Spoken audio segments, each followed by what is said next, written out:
Hey everyone, and welcome back to the podcast where we explore incredible journeys and get insights from those who've walked them. Today we're diving into a topic many of you have asked about, the Camino de Santiago, specifically for solo women travelers. With us today is Kristen, who completed the Camino last year and has some incredible stories and practical advice to share. Welcome, Kristen. Thanks, Harper. It's great to be here. I'm really excited to talk about the Camino. What made you choose the Portuguese way for your first Camino, especially in December as a solo woman traveler? That's a great question, and it's something I thought a lot about. I chose the Portuguese way for a few reasons. First, I had heard it was a beautiful route with a lot of coastal sections, which appealed to me. Second, as a solo woman traveler, I wanted a route that felt safe and had enough infrastructure, even in the off-season. I did some research and the Portuguese way seemed to fit the bill. As for December, well, I had a specific window of time available, and I was also intrigued by the idea of experiencing the Camino in a less crowded, more reflective way.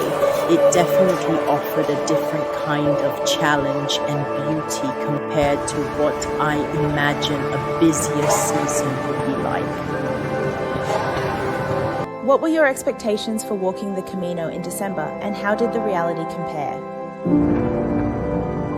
I went into it expecting it to be cold and potentially wet, and I was prepared for fewer services and a quieter experience. The reality was pretty much in line with that. It was definitely chilly, especially in the mornings, and I did encounter some rain, but most of the time were surprisingly beautiful sunny days. Yes, that's rare in winter. The biggest difference was how peaceful and introspective it felt. There were far fewer pilgrims, which meant I often had the paths to myself.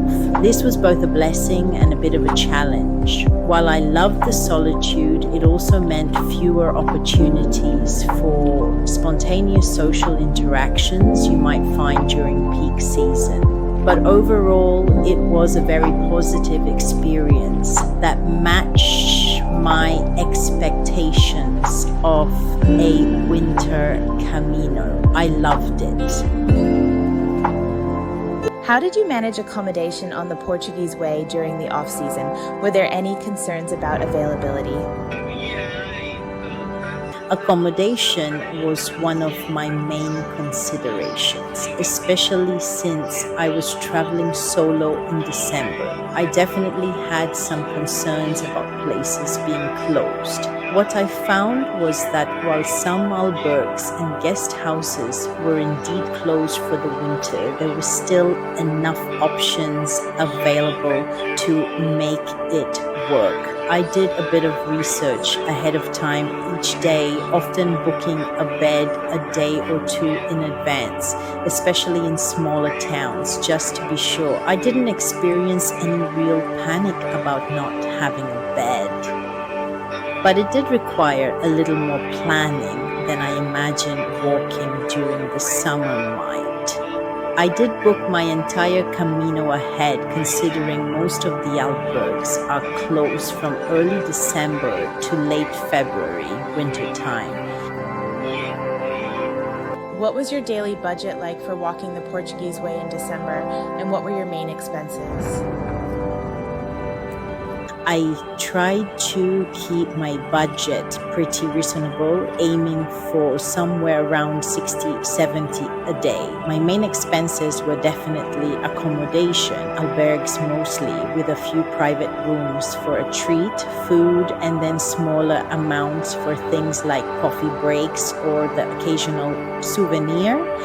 But I failed, unfortunately, because it was December. Some of the smaller, cheaper pilgrim menus weren't always available, so I sometimes spent a bit more on accommodations. But overall, I found it to be very affordable. I wasn't trying to walk on an extremely tight budget, and I wasn't splurging every day. What essential gear did you pack for your December Camino, and what would you recommend to others considering a winter walk? Oh, gear was crucial. For a December Camino, my top recommendations would be layers, waterproofs, and good quality warm socks. I had a good base layer, a fleece, and then a waterproof and windproof outer jacket. Thermal leggings were also a lifesaver. Good broken-in waterproof hiking boots were non-negotiable. I also packed a warm hat, gloves, and a neck gaiter, which I use daily. A small, quick-drying towel and a warm sleeping bag liner were also very useful. I didn't bring a tent or a cooker. There were always places to eat or warm up. My advice is to focus on warmth and waterproofing, and really less is more in terms of overall weight. How did you find the social aspect of the Camino as a solo traveler in December, given the fewer pilgrims?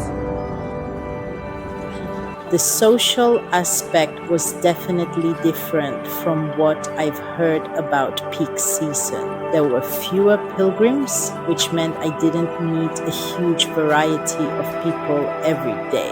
However, the connections I did make felt more profound. When I did meet other pilgrims, we often ended up walking together for a few hours or sharing meals, and it felt like a more intimate and supportive bond.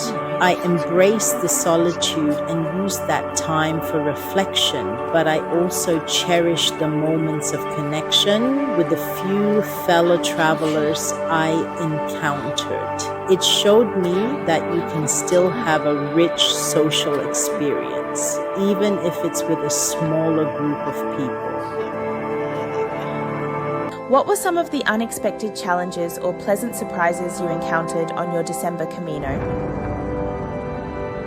An unexpected challenge was definitely the shorter daylight hours. It meant starting earlier and sometimes pushing myself a bit more to reach my destination before it got too dark. Also, some parts of the trail could be a bit muddy or slippery due to the winter weather. A pleasant surprise was the stunning beauty of the landscapes in winter. The bare trees, the misty mornings, and the quietness of the villages all had a unique charm. I also loved arriving in Santiago de Compostela on December 30th, just before New Year, which added a really special feeling to the end of my journey. It felt like a truly personal and meaningful pilgrimage. What's one piece of advice you would give to another solo woman traveler considering walking the Portuguese way in December? My biggest piece of advice would be to embrace the quiet and prepare for all types of weather, but don't let the off-season deter you. It's an incredible experience that offers a unique perspective on the Camino. Be prepared for potentially fewer services, but also for a deep sense of peace and introspection. Do your research on accommodation and pack smart for the cold and wet. Most importantly, trust your instincts, enjoy the solitude, and know that you are capable of an amazing journey, even in the quieter months. Those sound like truly profound and heartwarming memories. Christine, before we wrap up, any final thoughts or advice for women considering the Camino, especially solo? Oh, there are so many amazing memories. It's hard to pick just one. I will have a love letter to the Camino video with a bunch of highlights and daily vlogs on my channel if anyone wants to dive deeper.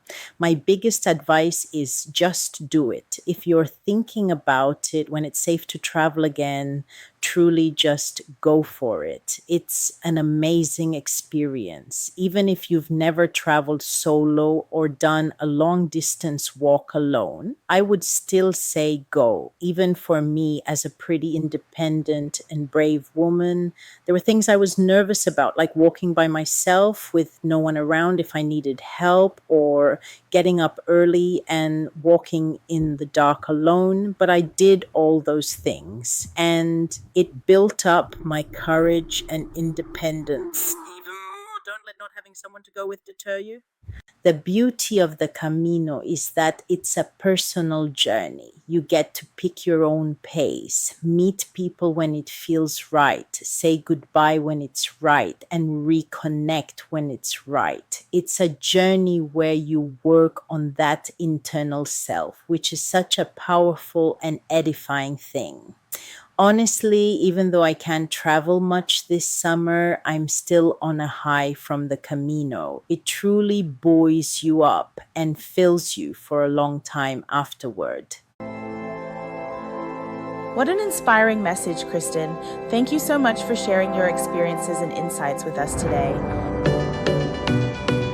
It was my pleasure, Harper. Buen Camino.